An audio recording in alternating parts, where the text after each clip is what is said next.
The book of Mattithyahu, Matthew, chapter 13. And on that day, Yeshua went out of the house and sat by the sea.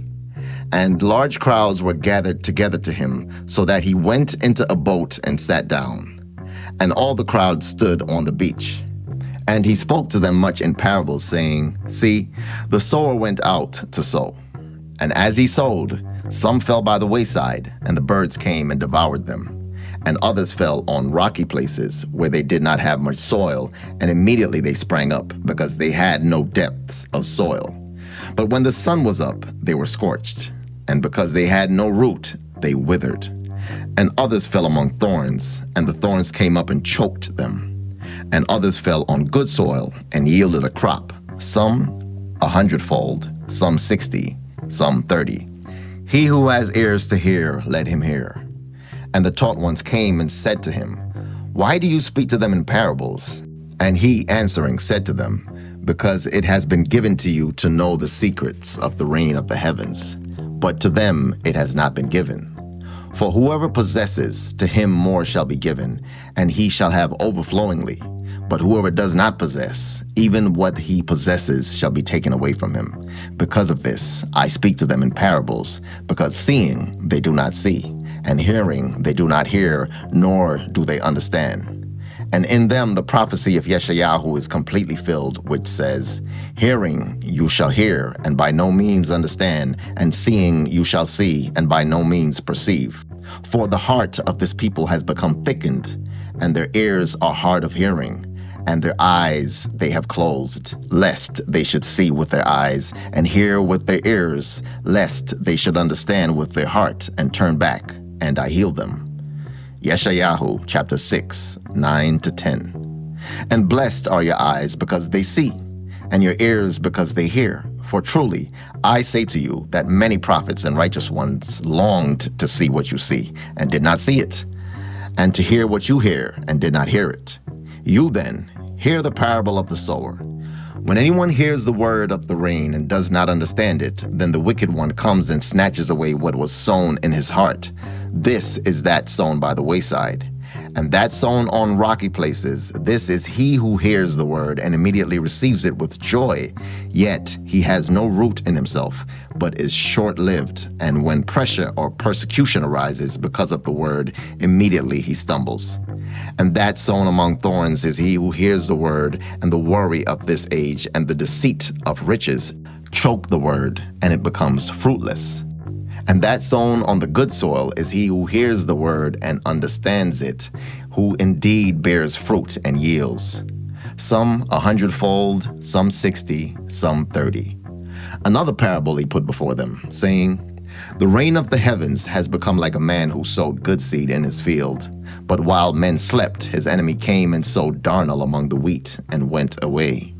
And when the blade sprouted and bore fruit, then the darnel also appeared.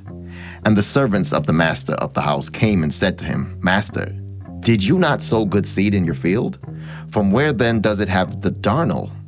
And he said to them, A man, an enemy, did this. And the servants said to him, Do you wish then that we go and gather them up? But he said, No, lest while you gather the darnel, you also uproot the wheat with them. Let both grow together until the harvest, and at that time of harvest I shall say to the reapers, First gather the darnel and bind them in bundles and burn them, but gather the wheat into my granary. Another parable he put before them, saying, The reign of the heavens is like a mustard seed, which a man took and sowed in his field, which indeed is less than all the seeds, but when it is grown, it is greater than the plants and becomes a tree, so that the birds of the heaven come and dwell on its branches. Another parable he spoke to them, The reign of the heavens is like leaven, which a woman took and hid in 3 measures of meal until all was leavened. Yeshua said all this to the crowds in parables, and he did not speak to them without a parable, so that what was spoken by the prophet might be filled, saying, I shall open my mouth in parables. I shall pour forth what has been hidden from the foundations of the world.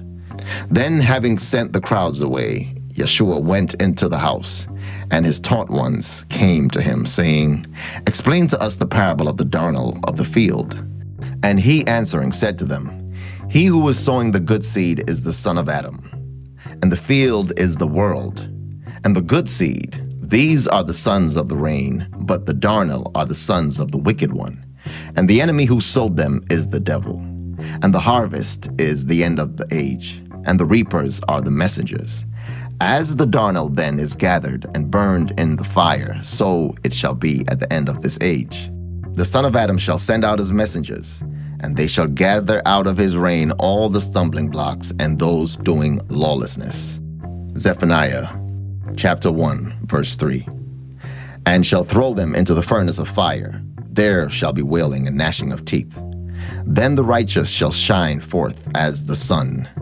Daniel 12:3. In the reign of their father, he who has ears to hear, let him hear. Again, the reign of the heavens is like treasure hidden in a field, which a man having found it, hid, and for joy over it, he goes and sells all that he has and buys that field. Again, the reign of the heavens is like a man, a merchant, seeking fine pearls, who, when he has found one pearl of great price, went and sold all that he had and bought it. Again, the reign of the heavens is like a dragnet that was thrown into the sea and gathered some of every kind, which, when it was filled, they threw to shore. And they sat down and gathered the good into containers, but threw the rotten away. Thus shall it be at the end of the age. The messengers shall come forth and separate the wicked out of the midst of the righteous, and shall throw them into the furnace of fire. There shall be wailing and gnashing of teeth. Yeshua said to them, Have you understood all this? They said to him, Yes, Master. And he said to them, Therefore, every scholar taught in the reign of the heavens is like a householder who brings out his treasure matters, renewed and old. And it came to be, when Yeshua had ended these parables, that he left there. And when he had come to his own country, he taught them in their congregation, so that they were astonished and said, Where did this one get this wisdom and miracles? Is this not the son of the carpenter? Is not his mother called Miriam, and his brothers Jacob and Joseph and Shimon and Yehudah? And his sisters, are they not all with us? Where then did this one get all this? And they stumbled at him. But Yeshua said to them, A prophet is never unappreciated except in his own country and in his own house. And he did not do many miracles there because of their unbelief.